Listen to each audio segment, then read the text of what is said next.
Hi kids, welcome to Stories by Mom. New week, new story. The story will be read in English first and then it will be explained in Kannada also. So don't forget to watch the video till the end. Today our story's title is The Elephant and the Rope. Let's get started. Once upon a time in a big circus there lived a little elephant named Raju. Raju was tied to a small wooden pole with a thin rope.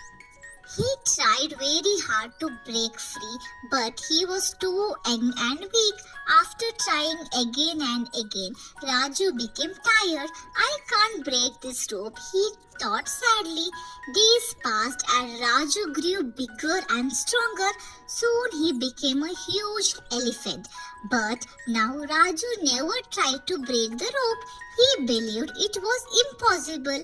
One day, a kind man asked the trainer, "Why doesn't the elephant run away? The rope is so weak." The trainer smiled and said, "When he was small, he tried and failed. Now he believes he can't, even though he can." Raju did not know that he was strong enough now. Moral: our beliefs can hold us back. If we believe we can, we will find our strength. ಒಂದ್ಸತಿ ಒಂದು ದೊಡ್ಡ circus ಅಲ್ಲಿ ಒಂದು ಮರಿ ಆನೆ ಇರುತ್ತೆ. ಅದ್ರ ಹೆಸರು ರಾಜು ಆಗಿರುತ್ತೆ. ರಾಜುನ ಒಂದು ಚಿಕ್ಕ ಮರ ತುಂಡಿಗೆ ಒಂದು ಚಿಕ್ಕ ದಾರದಿಂದ ಕಟ್ಟಿರ್ತಾರೆ.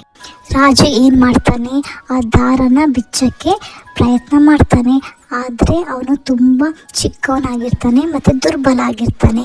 ಅವನಿಗೆ ಪ್ರಯತ್ನ ಮಾಡಿ ಮಾಡಿ ಸಾಕಾಗುತ್ತೆ. ಮತ್ತು ಅವನು ಬೇಜಾರದಲ್ಲಿ ಅಂದ್ಕೊಳ್ತಾನೆ, ನನಗೆ ಈ ದಾರನ ಬಿಚ್ಚಕ್ಕೆ ಆಗಲ್ಲ ಅಂತ ಅವನಿಗೆ ಬೇಜಾರಾಗುತ್ತೆ. ದಿನ ಕಳೆಯುತ್ತೆ. ದಿನ ಕಳೆದಾದ್ಮೇಲೆ ರಾಜು ಏನಾಗ್ತಾನೆ, ದೊಡ್ಡವನಾಗಿ ಮತ್ತು ಬಲಶೀಲ ಆಗ್ತಾನೆ. ಸ್ವಲ್ಪ ದಿವಸದಲ್ಲಿ ಅವನು ಒಂದು ದೊಡ್ಡ ಆನೆ ಆಗ್ತಾನೆ. ಆದರೆ ಇವಾಗ ರಾಜು ಆ ದಾರನ ಬಿಚ್ಚಕ್ಕೆ ಪ್ರಯತ್ನನೇ ಪಡಲ್ಲ.